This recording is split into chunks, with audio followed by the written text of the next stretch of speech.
Business जो resolution पर चर्चा चल रही थी, आंगनवाड़ी कार्यकर्ताओं और आंगनवाड़ी सहायिकाओं के लिए कल्याणकारी उपाय, श्री गोपाल शेट्टी जी अपना वक्तव्य पूरा करें। आदरणीय शेट्टी जी। जी हाँ, धन्यवाद सभापति महोदय जी। रितेश पांडे जी द्वारा प्रस्तुत ये प्राइवेट मेंबर बिल आंगनवाड़ी कार्यकर्ता और सेविकाओं को उनके कामकाज में और उनके जीवन में एक बदलाव आए, इस प्रकार का ये प्रस्ताव है। इस पर मैं अपने विचार रखने से पहले मैं आपको धन्यवाद देना चाहता हूँ, आपने मुझे देने का मौका दिया।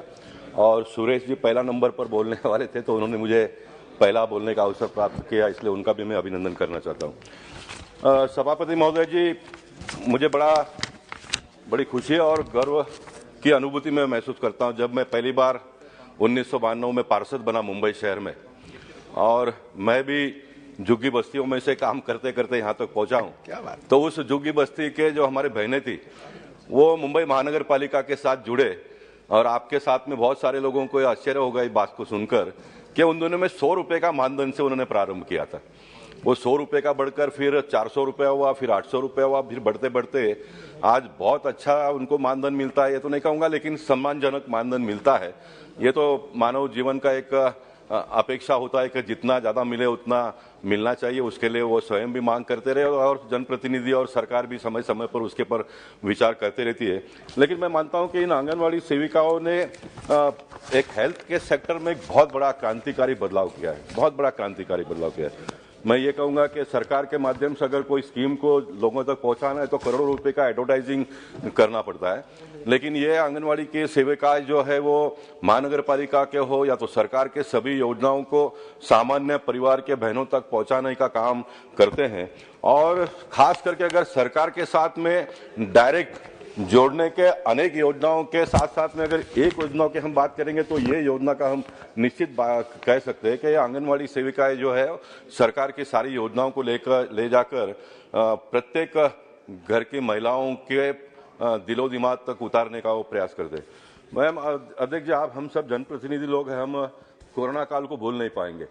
कोरोना काल में जब काम करने के लिए कोई भी आगे नहीं आता था और झुग्गी झोपड़पट्टी बस्तियों में जहाँ पर बहुत ही दयनीय स्थिति में लोग अपना जीवन जीते हैं, जहाँ पर हेल्थ सेंटर नहीं होता है और दवा खाने तक लोगों को जाने में बहुत दिक्कत होती है पैसे नहीं होने की वजह से, ऐसे समय पर इन आंगनवाड़ी सेविकाओं ने बहुत बड़ा काम किया, बहुत बड़ा काम किया।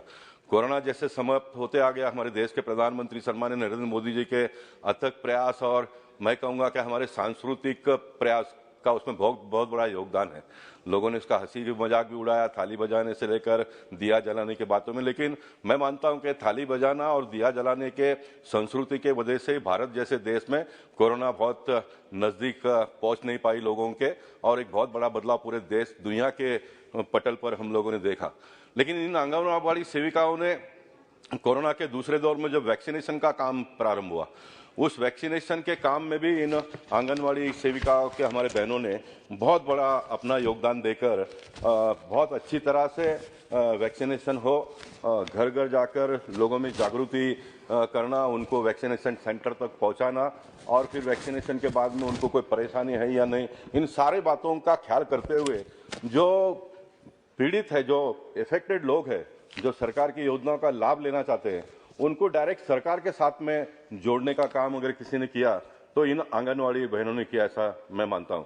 मैं चाहता हूं कि आने वाले दिनों में भारत सरकार के जो हेल्थ सेक्टर के जितने भी योजनाएं हैं, उदाहरण के तौर पर देश के प्रधानमंत्री सम्माननीय नरेंद्र मोदी जी ने जो आयुष्मान भारत लाया, बड़े पैमाने पर लोगों को इसमें लाभ मिलता है, लेकिन 2011 के सेंसर में जिनका नाम दर्ज है उनको इसका लाभ मिलता है, क्योंकि 2011 के बाद में सेंसर हुआ नहीं है। हम सभी सांसद इस बात की मांग करते हैं कि फिर एक बार सेंसर हो ताकि अधिक से अधिक लोग इसमें जुड़ जाए। और सेंसर जब आंगनवाड़ी सेविका सहायिका मिनी आंगनवाड़ी कार्यकर्त्री हैं, आप सभी के लिए वीडियो बेहद ही महत्वपूर्ण होने वाली है। हाल ही के अंदर कुछ ऐसे कार्य हुए हैं, हाल ही के अंदर कुछ ऐसे सराहनीय कदम उठाए गए हैं जिनको देखने के बाद अब आंगनवाड़ी सहायिकाओं कि मानदेय वृद्धि की जो आशाएं हैं वो चरम पर पहुंच गई हैं। फिलहाल के लिए ये वीडियो आपने देखी होगी, फिलहाल ये इंट्रो पॉइंट था, पूरी वीडियो आप देखें। फिलहाल कोई भी डाउट हो कमेंट में लिख करके पूछें, अब ये अपडेट पूरा देखें। कभी भी हो, मेरा स्वयं का अपना ही मांग है कि सेंसर में कोई भी येलो राशन कार्ड हो या तो फिर जाति के माध्यम से भी जो सारी बातें होती रहती है, एक बात तो हम सब लोगों ने भूलना नहीं चाहिए कि इस देश में सबसे बड़ा एक अगर कोई जात है तो गरीबी है। और इसलिए गरीब लोग जो 300 फुट के घर में रहते हैं उन सारे लोगों को इसका लाभ मिलना चाहिए। ये मेरी मांग हमेशा से मैं कहता आया हूं और जब तक मुझे प्रतिनिधि जीवन में काम करने का मौका मिलेगा और जब तक उसमें बदलाव नहीं आता है तब तक मैं बोलते रहूंगा, क्योंकि मेरा एक स्वभाव बन गया है। मैं जो भी विषय को हाथ में लेता हूं उसको अंतिम अंजाम तक पहुंचाने का हमेशा प्रयास करते रहता हूं। किसी भी विषय को बोलकर फिर छोड़ दिया, फिर दूसरे दिन दूसरे विषय पर हाथ डाला, इस प्रकार का मेरा काम करने का तरीका नहीं है। तो मैं ये चाहता हूं कि कम से कम ये आंगनवाड़ी सेविकाओं को एक परमानेंट हेल्थ कार्ड दिया जाए, उनको प्रायोरिटी में। अगर उनका नाम 2011 के सेंसर में है या नहीं है तो इनको इसमें साथ में जोड़ देना चाहिए। और ये जो प्रधानमंत्री आयुष्मान भारत का योजना का जो है सभी राज्य के सरकारों ने भी इसको अमल में लाया है, यानी राज्य सरकार भी इसमें बड़े पैमाने पे खर्चा करती है, केंद्र सरकार के माध्यम से भी होता है। तो और अधिक लोगों को इसमें जोड़ने में कोई दिक्कत है ऐसा मुझे लगता नहीं, क्योंकि अभी भी इसमें बहुत बड़ा एक जगह है ज्यादा लोगों को जोड़ने का।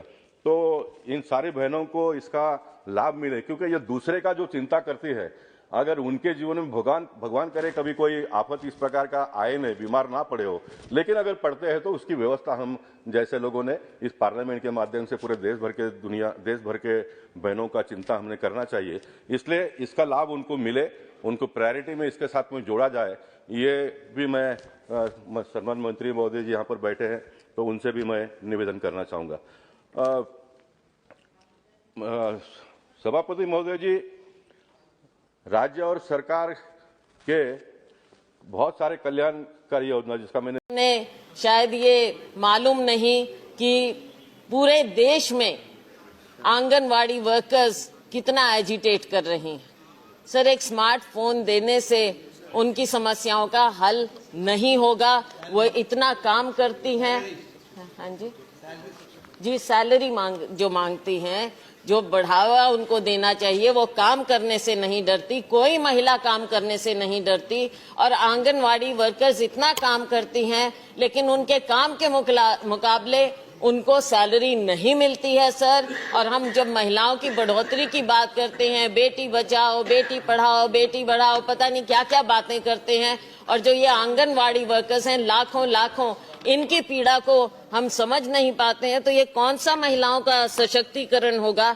जो आंगनवाड़ी वर्कर्स महिलाओं की, बेटियों की सशक्तिकरण के लिए काम करती हैं, उनका अपना सशक्तिकरण हो नहीं रहा, तो ये कैसे महिलाएं आगे बढ़ेंगी सर?